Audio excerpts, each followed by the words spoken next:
Are you ready?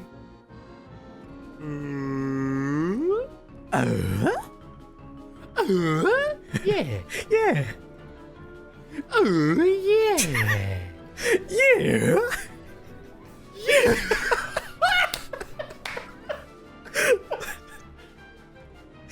Oh no. Future Josh, please make that a cold cut. Oh, that's absolutely gonna be a cold cut.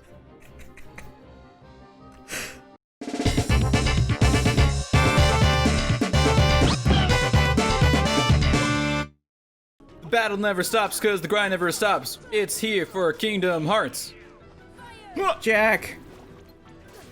Jack, don't die on me. Jack, there's enough room in the lifeboat, Jack. Jack, Get in the boat, Jack. don't look into. Okay, yeah, seriously, there was definitely enough room for him.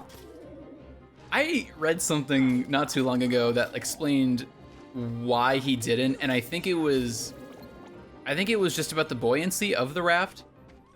It was like, yeah, there's enough room, but once you get like X number of people on a life raft, you lose buoyancy, so it would sink eventually. Oh, he could have at least tried. Nope. I've never actually seen Titanic. I'll admit that yeah, today. I will also Ooh, admit boy. that. I've seen clips. Do you think, I was talking with someone about this the other day, do you think that you could watch movies or TV shows if you had like acted in them? Yes, I watch Combo Move.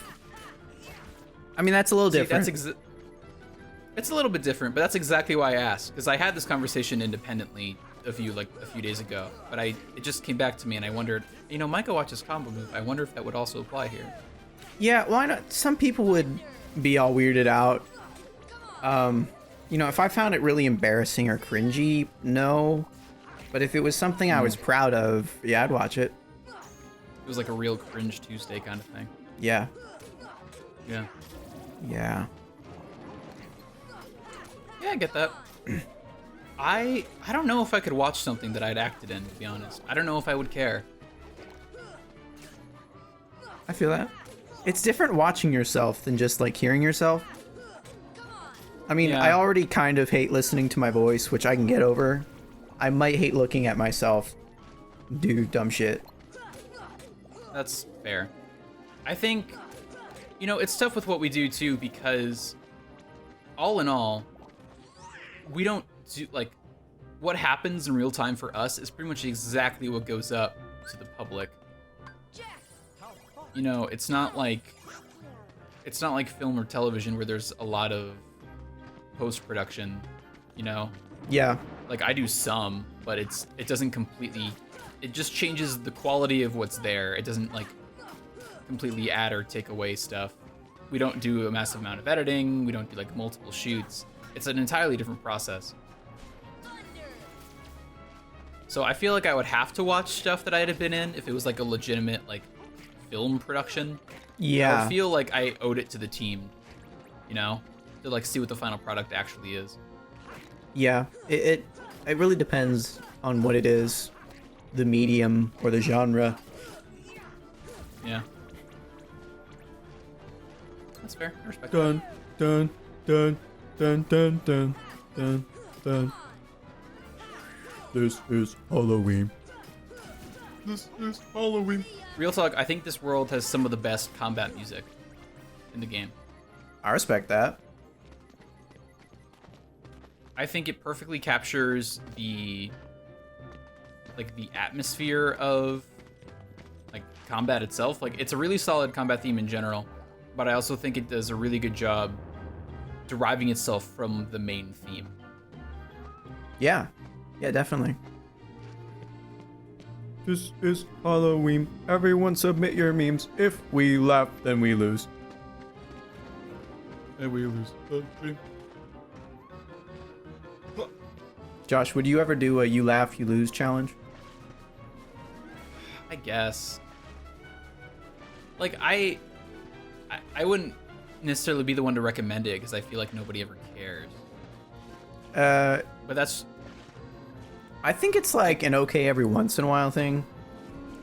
I mean, Yeah. it's not our kind of content, but like for a YouTuber that does more like blog type stuff, or vlog, I mean, not blog. Yeah, I mean, if you're doing that kind of content, then you have to accept that what you are marketing at that point is yourself as a personality, Yes. which I guess is already what we do to some degree. Yeah, but I I mean, don't know, we have maybe. the video game. I mean, it's basically the Combo Move podcast with a video game in the background. Yeah. Yeah, I mean, there's a distinction. Like, we could do a podcast, but it would be very different, I think, from what we do on a daily basis. Oh yeah. As it stands now, I don't think I, as an entertainer, am at the level where I could make that fun. Yeah, you'd have to work on it. You know, we'd have to have a list of things we want to talk about. You know, not just like improv like we kind of do for this show. Yeah, at least for now. Yeah, I would love to do a podcast in the future, me too. but That'd be sicky I dicky. am gonna pop that. You can't just say things like sicky dicky out of the blue. But it rhymes. What are the what are the parents gonna say? My parents don't watch Combo Move. Oh, well, that's fortunate for you then. Oh, do your parents watch Combo Move? You know, that's a good question. I really don't know. They might, and they just don't tell you. Well, I know that they watched at least the first few when we rebranded and relaunched. That's fine. I don't know if they like keep up to date. I feel like that's the appropriate response of a parent that wants to support their child's YouTube show. Like, watch a few episodes, you know, at least. Yeah, I mean, for something that's like not your cup of tea, because I'm the gamer in my family. Yeah. Like, I don't expect them to watch this shit. It's fine. But it's oh No. no. I have a similar feeling about it to the feeling I was talking to you about this the other day. Mm-hmm. About one of my parents following me on Twitter. Which neither of us knew about. Well, I'd known that she was listed. So my mom follows me on Twitter, and I've known about this for a long time because she followed me like way back in the day. Because my Twitter is years and years old now at this point. But I never see her use it. I never like hear her talk about it. I assumed at the time that she just kind of, had gotten it and followed me like kind of as a courtesy, I guess. Yeah. I didn't think it was something she actually frequented until the other day when I was talking with my dad, and he was like, yeah, so does the tub take us back up? I've never done this before. Oh, that's cute. Yeah, that's cool. Thanks, Tub. Thanks, Dub. Who you calling So my dad was Tubby? like, nice. My dad was like, yeah, so, your mom showed me this thing you posted, and it was some article that I'd retweeted, and I recognized that I had retweeted it, and I was like, what article? And he identified the article, and I was like, that's on Twitter. And then I realized that my mom follows me on Twitter, which is fine. I mean, I'm happy to have my parents' support, but there's the reality of like, I swear and stuff. I talk about weird shit. It's like I am on here. We talk about weird, dumb stuff. I say weird and dumb stuff. And it's like, I'm an adult with my own, enough of an adult. I'm an independent person Yeah. with my own, like, sense of urgency in my own life. Like, logically, I can do what I want. But it still hurts me a little bit that it's like, I recognize that maybe this isn't what you want to hear. So sorry. It's not like they're not proud. It's a complex emotion. Yeah, I get it. Yeah. So when we say things like Tricky Dicky, or when I talk about Sora and Riku being super gay in later games, it's like, these are like my parents could bring these things up in conversation down the line, and I would need to like explain myself more so than I have to do to the general public. Yeah. Yeah. It's a different world. Oh, I'm here.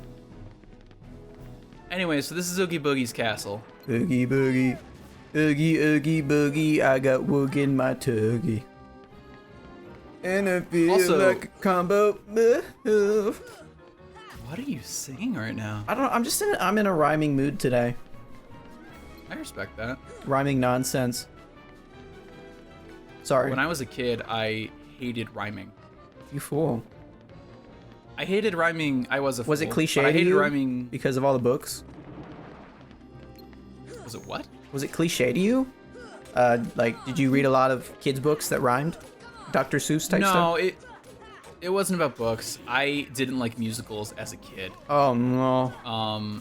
Yeah, I didn't like musicals because I was like, musicals are girly, and I had a weird sense of like manlyhood.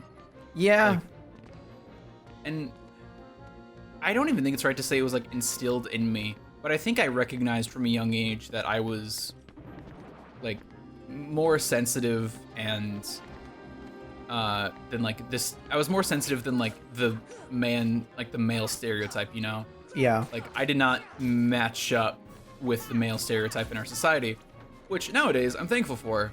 Right. 'Cause, you know, toxic masculinity is the stereotype, and that sucks. But at the time, it was a complex thing for me to wrestle with when I was, I don't know, 7. And so because I thought musicals were girly and rhyming was like essential in musicals that I had seen in bits and pieces, I was like, I don't like rhyming. But I actually really liked rhyming. And I really liked musicals to a degree as well. That's kind of sad, bro. It's not great. You know, childhood's a complex time. It is. It's really weird. And children's brains are also really weird. You know, I think a lot about it, because I think a lot about childhood and growth, and I think something that we get wrong often with our approach to kids is that kids are still very much their own people. Like, we say they're not fully formed, and like on a scientific and biological level, that's true, but they're still their own people, even if they are not like the person they are going to end up being down the line. Yeah. And the tough part about being a kid is that you feel a lot of things and you have a lot of opinions and emotions, but you don't necessarily have the emotional toolbox to be able to express those things and to actually, you know, act on those feelings and thoughts. Yeah. And that's something that's really tough about being a kid that, oh dear, that we have a hard time, I think, preparing kids to deal with. I mean, like, a majority of Freud's whole philosophy was that, like, early childhood experiences almost define who you are later in life. Yeah. I mean, Freud's always like, And what's the sex. term I'm going for? Yeah, well, see, that's the thing with Freud. Freud is, like, regarded by, like, in layman's terms, is, like, the father of, like, modern psychology, except he's kind of not. No. Like, a lot of psychology, like, kind of started with him, but the more and more we actually study psychology and the longer and longer it's been around, the more and more we disprove his theories, and it boils down to that Freud had his own issues and kind of justified him through his own findings. He really tried to simplify things, in my opinion. Yeah. Like, oh, you got a problem? I mean, It's probably something that happened in your childhood. yeah. I think there's Or you a probably merit- just want to have sex. Yeah. Like, specifically with your mom, in Freud's case. Exactly. And dick envy. Yeah, dick envy. It's, Or I guess they call it it's really penis simplified envy. stuff. That's more PC. Sorry, guys. Again, your parents don't watch this, maybe. You're in the clear. Now, my parents get to have the auditory memory of me saying dick envy, so that's fun. Like, Josh's parents, if you're watching, I love you. Mom and Dad love you. And I know that sounds kind of creepy, but I do mean that. Yeah, they're great. They're great people. They're amazing. I look up to them very much. I do too. It's tough. Back to the psychology thing, because everyone in their own experiences and feelings are so unique and also very much not. Mm-hmm. Like, how I think I've talked about this before. I have depression, and so how I experience that is unique to me. Like, no one on earth is ever going to be able to completely understand how I feel and live with that. Yeah.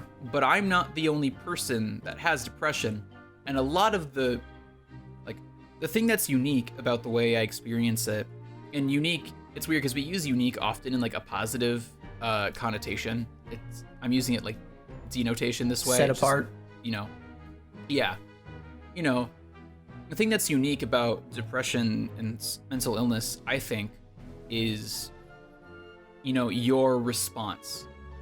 Because the base fundamentals, the ways that it works, some of the base emotions you feel, I think, are common between people that have it. But it's our responses to those and how those feelings and thoughts mingle with what's already there with us as people that makes it unique. Yeah, that makes a lot of sense. I think so. So, it can be easy to understand depression and anxiety and those things from a objective standpoint, but that still leaves a huge gap in the subjective standpoint. And I think that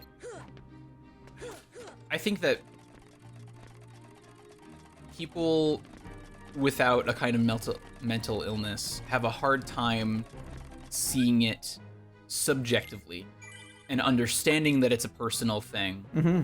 Because they only see it as objective, that it's like, oh, you have this, and they can cleanly label it. Because we really like making clean labels and grouping people into those labels, because that's easy for us to comprehend at this point. Yes. And I think that people with mental illness have a hard time understanding, at least early on, that, parts of it are objective. It's a weird, paradox, I feel like. Yeah, well, I mean, everyone responds differently to trauma. Yeah. We've had a lot of weird conversation today. You know what? I've had a lot of fun so far today. I have too. I'm good. I mean, remember 20 minutes ago when we were talking about home improvement? We talked about sitcoms in the last episode. That was a blast. Mm-hmm. Where's Jack right now? Okay, he's nowhere, I guess.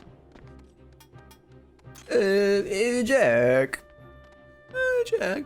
Also, I feel like now's a good time to just state, friendly reminder here. Just because Micah and I have an internet platform and we have microphones does not mean that we are necessarily right or necessarily authorities on the things we talk about. Yeah. I can speak as somebody with depression. That does not make me a psychologist or a psychiatrist. True. Everything we say, take with a grain of salt and understand that we're saying it as fellow people. The things we say shouldn't be taken more seriously just because we have a microphone. Yeah. I'm always looking to get educated. Yeah. Want what? Oh. The heart. I did not see the heart, and he was like, you want it? I was like, no, you're filled with bugs. He is filled with bugs. And now a heart.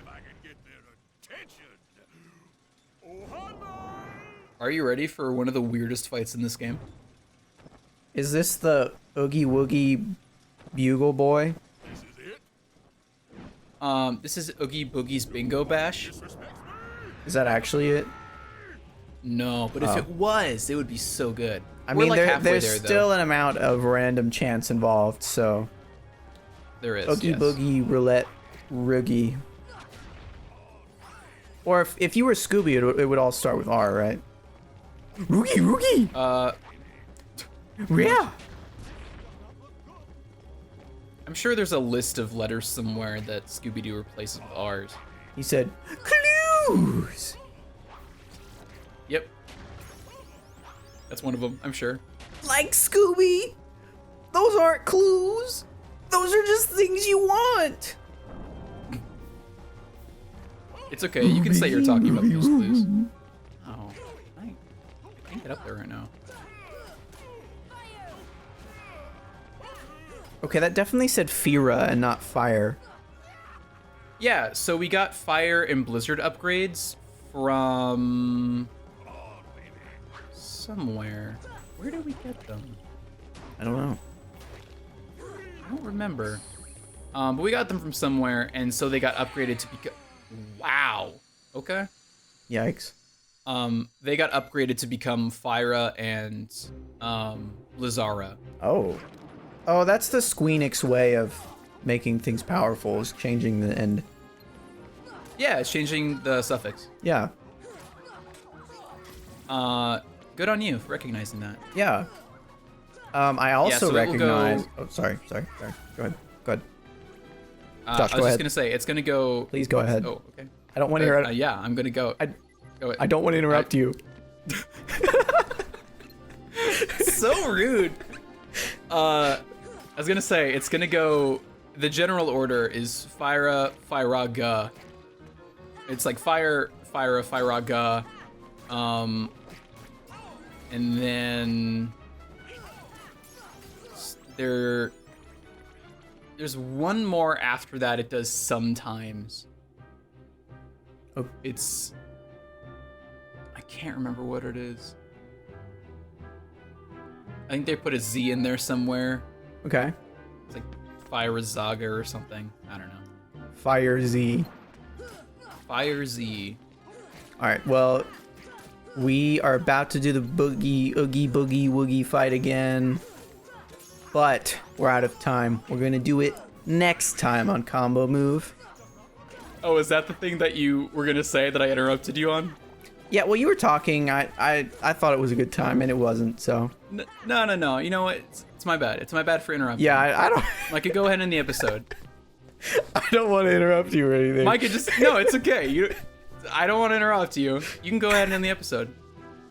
Okay, guys. Micah, I'm telling you, you just end the episode. It's fine.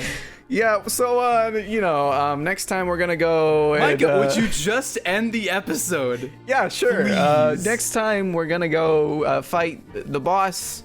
We're gonna put the key in the keyhole, stop the Heartless from entering the keyhole and destroying the world from its core.